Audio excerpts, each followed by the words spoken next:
Hello রন, আমি পীযূষ কুমার সাহা আপনাদের সামনে মেটা অ্যাডসের নতুন প্লেবুক, যেটা 2026 সালের নতুন কি কি আপডেট আসলো সেই ব্যাপারগুলো নিয়ে আমরা অ্যাকচুয়ালি এখানে ডিসকাস করব।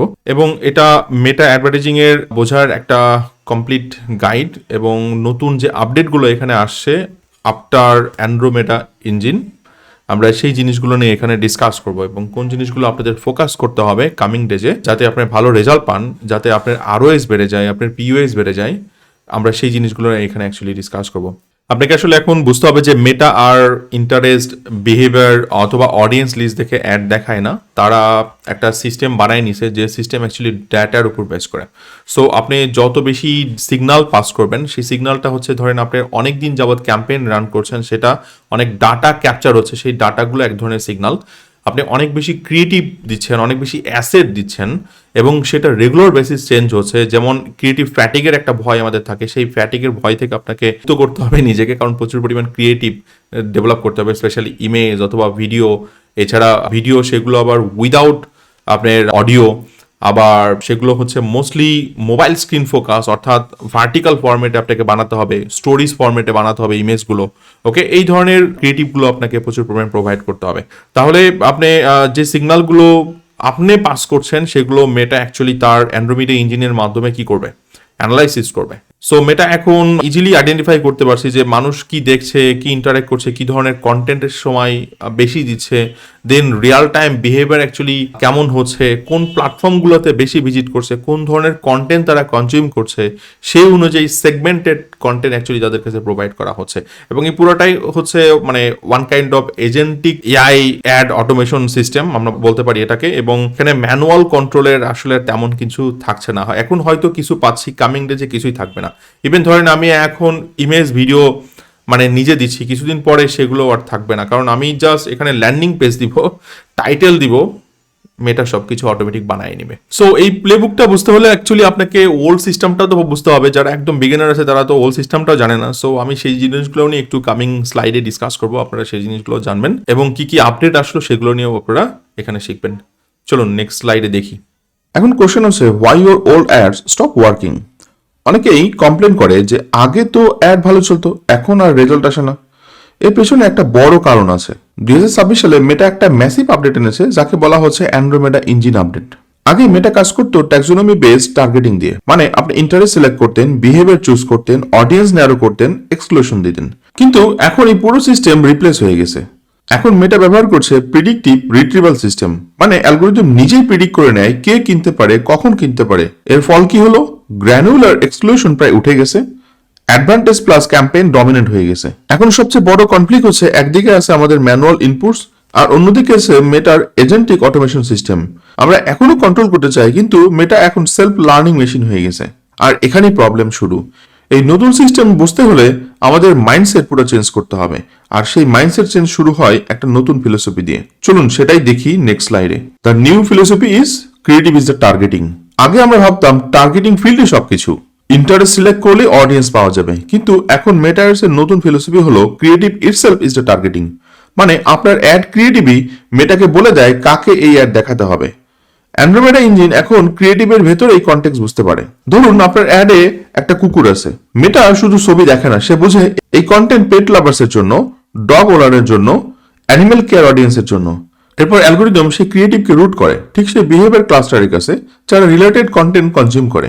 এই জন্য এখন আর ম্যানুয়ালি বলতে হয় না এই ইন্টারেস্ট নাও, ওই অডিয়েন্স নাও, বরং ক্রিয়েটিভই মেটাকে সিগন্যাল দেয়। এই কথাটাই স্লাইডে দেখেন বলা হয়েছে যে you are no longer tell Meta who to find, your creative shows মেটার হু টু ফাইন্ড। মানে আপনি আর মেটাকে ইনস্ট্রাকশন দিচ্ছেন না, আপনার ক্রিয়েটিভ মেটাকে গাইড করছে। আর এই ফিলোসফি বুঝলেই আমাদের ক্যাম্পেইন স্ট্রাকচারও বদলাতে হবে। চলুন এখন দেখি নতুন যুগে ক্যাম্পেইন আর্কিটেকচার কেমন হওয়া উচিত। Step 1, architecture and consolidation. আগে আমরা কি করতাম? অনেকগুলো ক্যাম্পেইন বানাতাম, একটা ইন্টারেস্টের জন্য একটা ক্যাম্পেইন, আরেকটা ইন্টারেস্টের জন্য আরেকটা ক্যাম্পেইন, লুকালাইক অডিয়েন্স আলাদা ক্যাম্পেইন। এটাকে বলা হয় ফ্র্যাগমেন্টেড স্ট্রাকচার। কিন্তু এখন মেটা অ্যাডস কাজ করে ভালো যখন ডাটা এক জায়গায় জমা হয়। তাই এখন অ্যাপ্রোচ হচ্ছে কনসলিডেটেড স্ট্রাকচার, মানে কম ক্যাম্পেইন কিন্তু বেশি ডাটা পাওয়ার। এখানে ইন্ট্রোডিউস করা হয়েছে ওয়ান ক্যাম্পেইন মেথড, যেটাকে সংক্ষেপে বলছি ওসিএম। রুল খুব সিম্পল, প্রতি বিজনেস অবজেক্টিভের জন্য একটা মাত্র সিবিও ক্যাম্পেইন। সেলস হলে একটা ক্যাম্পেইন, লিডস হলে একটা ক্যাম্পেইন, ট্রাফিক হলে একটা ক্যাম্পেইন। এভাবে মেটা অ্যালগোরিদম এক জায়গায় সাফিসিয়েন্ট ডাটা পায় এবং দ্রুত লার্নিং করে। আর একটা ইম্পর্টেন্ট বেঞ্চমার্ক আছে, মিনিমাম 50 কনভার্সন পার উইক। এটা হলে ক্যাম্পেইন লার্নিং ফেজ থেকে বের হয়ে স্টেবল পারফরমেন্স দিতে পারে। এখন যেহেতু স্ট্রাকচার ক্লিয়ার হলো, চলুন দেখি টার্গেটিং সেটিং কিভাবে করতে হয় এই নতুন অটোমেশন এরাতে। স্টেপ 2, এই স্টেপ 2 তে আমরা কনফিগার করব অ্যাডভান্টেজ প্লাস সেটিং গুলো নিয়ে। এখন মেটাভার্সের সবচেয়ে পাওয়ারফুল ফিচার হলো অ্যাডভান্টেজ প্লাস। এখানে মূল কথা একটাই, ট্রাস্ট দ্য ব্ল্যাক বক্স, মানে অ্যালগোরিদমকে কাজ করতে দিন। আপনাকে কি করতে হবে? অ্যাডভান্টেজ প্লাস প্লেসমেন্ট অন রাখতে হবে, সব প্লেসমেন্ট অ্যালাউ করতে হবে, ডেমোগ্রাফিক শুধু বেসিক এজ আর লোকেশন, আর সবচেয়ে ইম্পর্টেন্ট কোনো ইন্টারেস্ট না, কোনো লোকালাইক না। শুনতে ভয় লাগতে পারে, কিন্তু বাস্তবে Andromeda engine real time behaviour signal দেখে ইন্টেন্ট ক্লাস্টার তৈরি করে, যেটা মানুষের ম্যানুয়াল সিলেকশনের চেয়েও অনেক বেশি অ্যাকুরেট। অ্যালগোরিদম বুঝে নেয় কে রিসেন্টলি বাইং বিহেভিয়ার দেখিয়েছে, কে সিমিলার প্রোডাক্ট এক্সপ্লোর করছে, কে রেডি টু কনভার্ট করছে। এই জন্যই ব্রড টার্গেটিং এখন বেস্ট প্র্যাকটিস। এখন প্রশ্ন আসতে পারে, তাহলে অডিয়েন্স কোয়ালিফাই করবে কে? উত্তরটা হলো ক্রিয়েটিভ স্ট্র্যাটেজিতে। চলুন সেটাই দেখি নেক্সট স্লাইডে। আগে অডিয়েন্স কোয়ালিফাই করতো টার্গেটিং ফিল দিয়ে, এখন সেটা করছে ক্রিয়েটিভ। একে বলা হচ্ছে ভিজুয়াল টার্গেটিং, মানে আপনার অ্যাডের ভিজুয়াল মেসেজ হুক সিগন্যাল পাঠায় মেটা অ্যালগোরিদমকে। ধরুন লাক্সারি প্রোডাক্ট হলে প্রিমিয়াম ভিজুয়াল, ফিটনেস প্রোডাক্ট হলে workout lifestyle visual, baby product হলে প্যারেন্টিং ভিজুয়াল। এসব কনটেক্সট মেটা বুঝে নেয় এবং সেই অনুযায়ী অ্যাড পৌঁছে যায় রাইট টাইপ পিপলের কাছে। এই জন্য এখন ক্রিয়েটিভ শুধু সুন্দর হয় যথেষ্ট না, ক্রিয়েটিভ হতে হবে সিগন্যাল রিচ, মানে clear message, clear context, clear problem solution vibe. এখন ক্রিয়েটিভ পাওয়ারফুল হলে অ্যালগোরিদম অটোমেটিক্যালি কাজ করবে। কিন্তু এখানে আরেকটা রুল আছে, ক্রিয়েটিভ শুধু একটা দুটো দিলেই হবে না, এটার জন্য ভলিউম দরকার। চলুন দেখি নেক্সট স্লাইডে। মেটা অ্যালগোরিদম একটা মেশিন, আর মেশিন ভালো কাজ করে যখন তাকে বেশি ডেটা দেওয়া হয়। এখন নতুন কেপিআই হলো ক্রিয়েটিভ ভেলোসিটি, মানে কত দ্রুত এবং কত বেশি ক্রিয়েটিভ টেস্ট করছেন। বেঞ্চমার্ক দেওয়া আছে, প্রতি সপ্তাহে 20 থেকে 50টার মতো ক্রিয়েটিভ ভেরিয়েশন তৈরি করতে হবে। এটা শুনে ভয় পাওয়ার কিছু নাই। ভেরিয়েশন মানে হুক চেঞ্জ করা, ব্যাকগ্রাউন্ড চেঞ্জ করা, ফার্স্ট 3 সেকেন্ড চেঞ্জ করা, ফরম্যাট চেঞ্জ করা, স্ট্যাটিক, ভিডিও, ক্যারেজাল সব মিক্স করতে হবে। কারণ অ্যালগোরিদম দেখে কোন হুক কাজ করছে, কোন ভিজুয়াল মানুষকে থামাচ্ছে, কোন মেসেজ কনভার্ট করাচ্ছে। আপনি যত বেশি ক্রিয়েটিভ দিবেন, মেটা তত দ্রুত উইনার খুঁজে বের করবে। এখন শুধু ফেসবুক বা ইনস্টাগ্রাম ফিডেই না, মেটা ইকোসিস্টেম আরো বড় হয়ে গেছে। চলুন সেটাই দেখি নেক্সট লাইনে। 2026 সালে মেটা শুধু ফেসবুক আর ইনস্টাগ্রাম না, এখন আরো দুটা বড় প্ল্যাটফর্ম এটার সাথে অ্যাড হয়েছে, সেটা হচ্ছে থ্রেডস এবং হোয়াটসঅ্যাপ। থ্রেডসে অলরেডি 400 মিলিয়ন প্লাস ইউজার আছে। এখানে কনভারসেশনাল ট্রেন্ড বেসড কন্টেন্ট ভালো কাজ করে। আর হোয়াটসঅ্যাপে কনভার্সন রেট যেখানে 3 থেকে 5 গুণ বেশি দেখা যাচ্ছে। এখন স্ট্র্যাটেজি শিফট হচ্ছে, আগে ছিল ক্লিক টু ওয়েবসাইট, এখন হচ্ছে ক্লিক টু কনভার্টস, মানে মানুষ অ্যাড দেখে ডিরেক্ট হোয়াটসঅ্যাপ মেসেজ করে, কনভার্সন থেকে সেল হয়। এটা specially service business, coaching, local বিজনেসের জন্য হিউজ অপরচুনিটি। এখন এসব প্ল্যাটফর্মে খুব ভালো পারফর্ম করতে হলে মোবাইল অপটিমাইজেশন খুব ইম্পর্টেন্ট। চলুন দেখি সেটা নেক্সট লাইনে। আজকের দিনে মেজরিটি ইউজার মোবাইল থেকে অ্যাড দেখে এবং ডাটা বলছে মোবাইল সিটিআর ডেস্কটপের চেয়ে 33 থেকে 52% বেশি। তাই মোবাইল ফার্স্ট ডিজাইন ম্যান্ডেটরি। সবচেয়ে ইম্পর্টেন্ট ফরম্যাট হলো ভার্টিক্যাল, যেটা 9:16। আরেকটা golden rule, sound of, visuals on. কারণ বেশিরভাগ মানুষ সাউন্ড সারে স্ক্রল করে, তাই ভিজুয়াল দিয়েই মেসেজ বোঝাতে হবে। আর ইনস্টাগ্রাম স্টোরিজ প্লেসমেন্ট ফিডের তুলনায় 61% বেশি সিটিআর দেয়, স্পেশালি ভিজুয়াল ইন্ডাস্ট্রিতে। এখন ক্যাম্পেইন অপটিমাইজ করতে গেলে ডাটা ট্র্যাকিংও বদলে গেছে। চলুন সেটা দেখি নেক্সট স্লাইডে। 2026 সালের এপিআই আপডেটের পরে ডাটা ভিজিবিলিটি অনেক চেঞ্জ হয়েছে। এখন ফোকাস করতে হবে 1 day click, 7 day click, incremental lift. আগের মতো লং অ্যাট্রিবিউশন উইন্ডো আর রিলেবল না। এখন মেটা বেশি ওয়েট দেয় শর্ট টার্ম রিয়েল অ্যাকশনে, মানে মানুষ অ্যাড দেখে দ্রুত অ্যাকশন নিচ্ছে কিনা সেটা ইম্পর্টেন্ট সিগন্যাল। এই জন্য ক্যাম্পেইন জাজ করার সময় এই ম্যাট্রিক্স ফলো করতে হবে। এখন অপটিমাইজেশন কিভাবে করবেন, এর জন্য আছে একটা সিম্পল রুটিন। চলুন সেটাই দেখি নেক্সট লাইনে। মেটাভার্স এখন ধৈর্যের খেলা। রুল খুব ক্লিয়ার, ডে 1 থেকে 3 পর্যন্ত শুধু অবজার্ভ করা, কোনো চেঞ্জ না।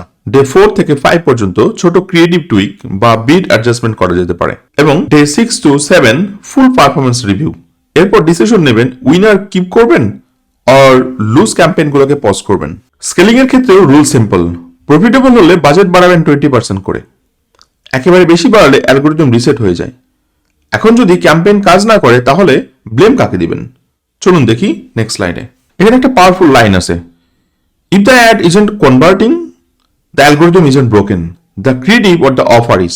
মানে অ্যালগোরিদম ঠিকই কাজ করছে, প্রবলেম সাধারণত দুটো জায়গায়, ক্রিয়েটিভ উইক, অফার আনঅ্যাট্রাকটিভ। তাই সেটিং চেঞ্জ করে সময় নষ্ট না করে ক্রিয়েটিভ ইমপ্রুভ করতে হবে, অফার স্ট্রং করতে হবে। মেটা মেশিন অলরেডি অপটিমাইজড, আপনার কাজ হলো বেটার মেসেজ দেওয়া। এখন গ্লোবাল মার্কেটে একটা স্পেশাল চ্যালেঞ্জ আছে, বিশেষ করে ইউরোপে। চলুন দেখি সেটা নেক্সট স্লাইডে।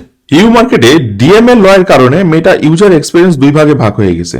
অনেকে চুজ করছে লেস পার্সোনালাইজ অ্যাডস, এর মানে মেটা কম ডাটা সিগন্যাল পাচ্ছে। এর ইম্প্যাক্ট হলো ইউ অডিয়েন্সের অটোমেশন একটু উইকার হতে পারে, তাই স্ট্র্যাটেজি স্প্লিট করতে হবে। ইউ মার্কেটের জন্য কনসেন্ট বেসড অ্যাপ্রোচ, যেটা সাবস্ক্রিপশন ফানেল, আর গ্লোবাল মার্কেটের জন্য ফুল অটোমেশন স্ট্র্যাটেজি। একই মেথড সব জায়গায় কাজ করবে না।